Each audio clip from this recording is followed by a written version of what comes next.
El poder en tus manos. Elecciones Generales 2021.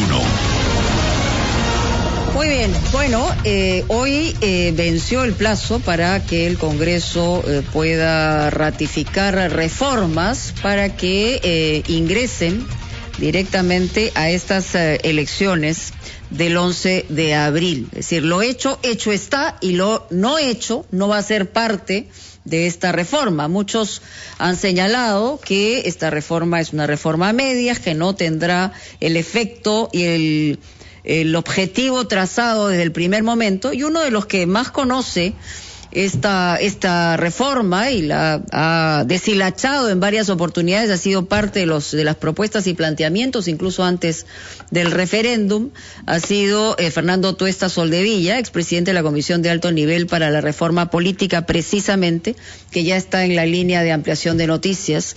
Fernando, ¿cómo está? Muy buenos días. Buenos días, Mónica, ¿cómo estás? A ver, en la definición podemos decir que esta es una reforma a medias, esta es una reforma, digamos, debilitada.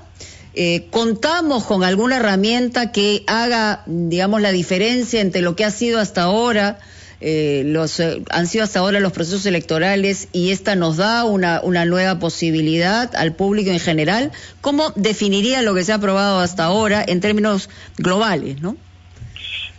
A ver, a veces se dice que hay que mirar el vaso medio lleno, o algunos el vaso medio vacío, ¿no?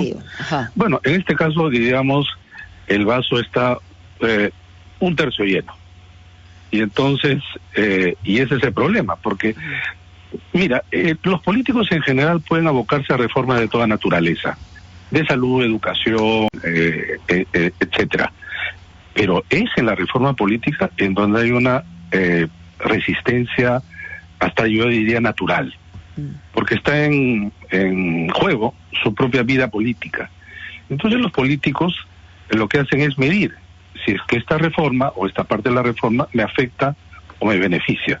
Bueno, esto es digamos, acá como en cualquier parte. Y entonces por eso la idea de la reforma viene pues desde mucho tiempo atrás, y bueno, tiene digamos un peso significativo ya el año pasado.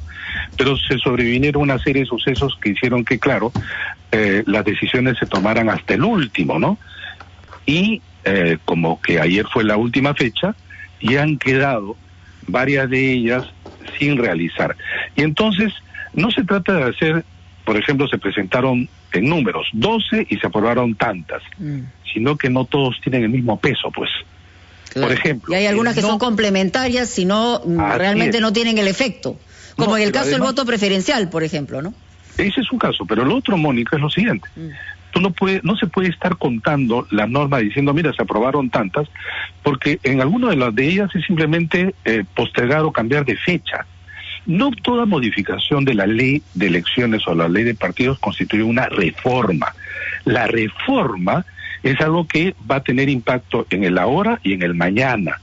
Cambian las reglas de juego de manera sustantiva. Entonces, el voto preferencial no es simplemente decir que si la gente vota por un partido, por un candidato, porque los efectos son en distintas direcciones. Por ejemplo, la no eliminación del voto preferencial va a implicar que en la campaña, digamos en Lima, no tengamos 20 listas, digamos, entre partidos y alianzas que hagan campaña pidiendo nuestro voto al lado de su candidato presidencial, sino que vamos a tener, digamos, 20 candidatos presidenciales al lado, solo en Lima, 660 que piden el voto. Sí. Y no van a ser, obviamente, decirle a la gente, vota por mí en mi función parlamentaria. Van a ofrecer el oro y el moro porque cada uno necesita sumar más votos. Pero encima, no vas a poder supervisar a cada uno de ellos, ni siquiera el partido. Pero además tampoco vas a poder tener un parlamento paritario porque la mayoría van a salir elegidos hombres. Eso por lo que quiere el elector, en parte, pero lo otro es porque en la carrera por el voto, los hombres corren 100 metros planos y las mujeres corren 100 metros con vallas. Con vallas, claro. Y esa es la diferencia. Esa es la diferencia. Señor Tuesta, mucho. Fernando, ¿cómo estás? Gracias por sus explicaciones sobre el marco normativo. Yo quisiera apelar a usted como politólogo, que también puede ver más allá de las reglas y contestarnos a una pregunta que muchos se hacen. ¿Por qué en esta elección, más que en ninguna otra, hallamos que hay muchos partidos que no tienen candidato y muchos candidatos que no tienen partido? Justamente, Fernando, nuestro diagnóstico en la comisión parte de un diagnóstico basado en la ciencia política. Nosotros terminamos en la norma, porque es como se materializa ese diagnóstico y las medidas. Nosotros no partimos de un deseo genérico. Nosotros partimos de un proceso que parte de ese diagnóstico. Y ese diagnóstico viene, claro, hay aspectos estructurales. En el Perú, efectivamente, los partidos son personalistas. En el Perú, los incentivos para formar partidos eran altos, en el sentido de no había justamente esas barreras y limitaciones. En el Perú, el caudillismo es parte de la cultura, lamentablemente, de nuestra región también. Y entonces no había incentivos para crear partidos y para que se mantengan estos y sean vías para hacer carreras políticas. Y entonces lo que tú tienes también es cierto, tú quieres entrar a la política y hay mayores desincentivos. Y si entras a la política y entras a una trituradora, en donde algunos que quieren hacerlo, pues encuentran allá 24 partidos. Inusitado, es un país donde en realidad existen realmente mucho menos, ¿no? Y entonces, dado la elección, lo que tú vas a tener son partidos que no tienes candidatos y candidatos que no tienes partidos. ¿Eso es ahora? Y una confusión de mensajes como la hemos tenido en otras ocasiones, pero adicionalmente dentro de un contexto donde la campaña se va a jugar de manera absolutamente distinta. Por un lado, y por otro lado, estamos en una situación que conjuga, ya hemos dicho, se repite, pues, crisis económica, sanitaria, crisis social, tremenda, ¿no? Y entonces, el voto preferencial más una cantidad elevada de partidos te va a llevar en la competencia a una dinámica populista. Bien. Y eso es grave. Y eso es grave, ¿no? Vamos a hacer una pausa, Fernando. Vamos a regresar, por supuesto. Carlos Villarreal tiene pendiente preguntas y todo el panel también. Ya regresamos con esto.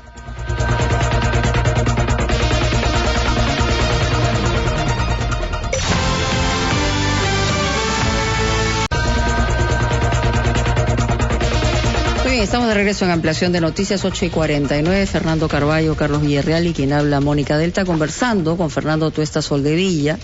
Él ha sido el presidente de la Comisión de Alto Nivel para la Reforma Política. Estamos hablando de reforma política. Estamos ya en la semana que en realidad se inicia la campaña electoral, en las características y condiciones a la que nos enfrentamos, no solamente todos los peruanos, sino en general el planeta entero. Pero Carlos tiene varios interrogantes aún.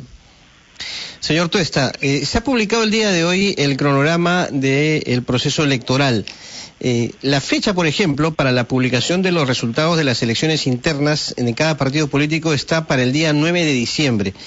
¿Cree usted que esta fecha va en correspondencia con lo que había planteado la OMPE, ¿no?, los organismos electorales en términos generales en el Congreso, para que se prorrogue la fecha de las internas porque consideraban que tenían el tiempo muy apretado, ¿no?, para verificarlas? En términos generales, ¿qué piensa sobre este plazo y el cronograma en términos concretos?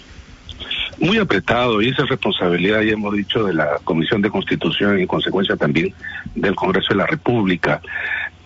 Miren, el propio Congreso postergó la fecha límite para modificar las normas ahora en septiembre. Y entonces hasta el día de ayer había incertidumbre. Los organismos electorales, ¿cómo pueden planear algo tan importante con factores de incertidumbre de esa naturaleza? Entonces, lo que habían planteado era que las elecciones internas se den más o menos la tercera semana de diciembre, pero además hay otro componente, Carlos, el hecho de que estas sean simultáneas. En cambio, lo que dice la norma es que se da en un rango. Entonces, la OMPE va a tener que ir durante varias fechas, según lo de los partidos, llegan a un cierto de acuerdo con la OMPE, en un rango de fechas. Esto ya, para empezar, eleva costos. Están con el cronograma apretado y sin embargo el Congreso no aceptó algo que no tendría por qué tener un tinte político o beneficio a unos y otros. desidia en algunos casos, falta de visión en otros, y eso es grave. Sí, bueno, una vez más quería regresar a temas para el politólogo que es usted. Mónica Deltan habló sobre la confusión que se puede generar por la falta de claridad de la posición que los candidatos defienden. Y yo quisiera saber si no estamos ante casos un poco extremos, como el del general Mora, que fue miembro del Partido Morado, un inspirador de la reforma universitaria, que ahora se alía con Antauro Humala. ¿Es un caso extremo o ha habido cosas de ese tipo en las elecciones anteriores? No han habido casos. Hay que acordarse que incluso el caso de Susana Villarán, en realidad, en ser candidata del Partido Nacionalista que tanto criticaba, hay casos que ya hemos visto para empezar, el propio UPP. El propio UPP ha sido partido formado, hay que recordarlo, por Javier Pérez de Cuellar con motivo de las elecciones del año 95, y ha sido vientre de alquiler de candidaturas de toda naturaleza.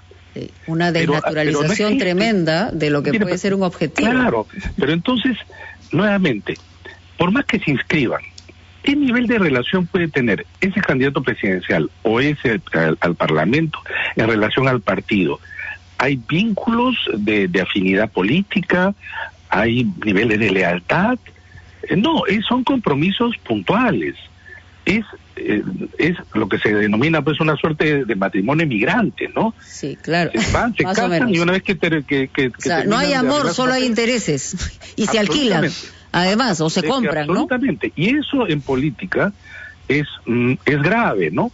Porque entonces ya tú no tienes... para llegar al poder, entonces producir o poner en práctica aquella idea que tienes acerca de cómo gobernar y en materia también de políticas públicas, porque entonces tienes grupos y alianzas en donde tú has visto, por ejemplo, interpretaciones o declaraciones que son contradictorias entre sí. Sí, entonces, y en ese sentido, es grave, ¿no? Fernando, pero en ese sentido, la verdad que la realidad también es que ellos miden a una ciudadanía que las características, digamos, de alquilar una inscripción electoral para determinado proceso electoral no les afecta en el fondo si es que son candidatos que pueden conectar con la gente porque son simpáticos, porque... Sin duda. Ahí hay un tema de espacio para eso, ¿no? Claro que sí. Hay lo que hace un rato denominaba, hay ciertos incentivos, porque además entonces la gente tiende a votar por personas y no por partidos. Asume la gente que el partido es algo así como una distancia que se puede superar, se puede dejar de lado, pueden estar fracasados, no importa, pero entonces en personas. ¿Y qué cosa de personas? Determinadas conexiones que muchas de ellas son valoradas como, por ejemplo, no haber estado en política, ¿no? La antipolítica se mantiene entonces, ¿no? Pero si tienes un discurso nuevamente contra los políticos, contra los partidos, contra las instituciones, te va a ir bien. Y si no tienes límites, más aún todavía, porque en medio del mercado persa, donde todos venden baratijas y alfombras voladoras, obviamente quien grita más, quien se aparece más, el que no tiene límites y aquel que quiere hacer buena política, más programática, más de ideas, se pierde en la bulla comunicativa, ¿no?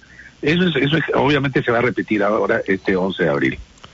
Fernando, hay congresistas actuales y partidos que pública y no públicamente siguen expresando sus dudas respecto a si pueden ir o tentar una curula en el próximo Congreso. Sé que hay un antecedente de un fallo o una resolución del Jurado Nacional de Elecciones cuando se habló de los congresistas que integraban el Congreso disuelto y que podían postular a las elecciones complementarias que nos ha dado este Congreso actual. Pero hay motivo para la duda, porque, APP presentó una solicitud de aclaración al Jurado Nacional de Elecciones. Tengo entendido que hay otras, no he confirmado esto, que hay otros partidos que también lo han hecho, pero ¿queda margen para la duda en ese sentido o no? Mira, nosotros y particularmente he estado en contra de prohibir la reelección parlamentaria. Sin embargo, esto se aprobó constitucionalmente, lamentablemente, claro. Pero eso es así. No hay lugar a dudas. Y para nosotros en la comisión, en realidad, ningún congresista del periodo 2016-2021 pueden estar en el siguiente Congreso. Es más, no debieron estar siquiera en este Congreso, pero hubo una interpretación del jurado en donde decía que sí era posible, pero los que están ahora, no. Porque además, por extensión, lo siguiente. Si los congresistas del Parlamento disuelto pudieran postular, entonces, digamos, Pedro Pablo Kuczynski, que no es actualmente presidente, también podría postular. ¿Por qué? Porque no está en el cargo ahora. ¿Se dan cuenta? Si no, digamos, no es el presidente en gestión, ¿no? En funciones, exactamente, ¿no? Igualmente los otros congresistas podrían decir lo mismo. No es reelección inmediata, porque lo inmediato es que lo que tenemos ahora, estos congresistas que sí estarían inhabilitados. Para nosotros no. Ahora, el Jurado Nacional de Elecciones, en general, no se pronuncia sobre aspectos generales. Entonces, ¿qué podría suceder? Que se inscribe en alguna de las listas y el Jurado Electoral Especial se encarga de admitir o no. Vendrá el proceso de tacha, impugnarán esa candidatura y lo va a resolver en última instancia el Jurado Nacional de Elecciones. Pero si resuelve uno en ese sentido, sienta precedente y pueden presentarse todos los demás. Ahora, mira, los jurados electorales especiales son autónomos entre sí. Algunos podrían admitir y otros no. Correcto. Y van a ir a parar al Jurado Nacional de Elecciones, que ciertamente el jurado tiene que tener tiene que ser coherente en sus resoluciones finales en la elección a todos. Pero los jurados electorales especiales no necesariamente, ¿no? Igual que en la justicia ordinaria. Claro. ¿No? Sobre casos iguales, muchos jueces resuelven de manera distinta, pero la Suprema, digamos como instancia definitiva en algunos casos, debiera hacerlo, igual el Jurado Nacional de Elecciones. Muy bien, bueno, estamos, como decíamos al principio, en una semana de partidores. Vamos a ver qué es lo que ocurre, pero la verdad que solo esperamos que más allá de estas agrupaciones, que van a ser varias, se eleve de alguna manera el debate, aunque siempre lo decimos, pero en esta circunstancia, ¿no? Tiene un valor específico, porque la verdad depende de la viabilidad del país o no, en una situación como esta. Sí, ciertamente. Y lo más importante es que el elector sea consciente que tiene que informarse, que tiene, por más que no le guste la política, el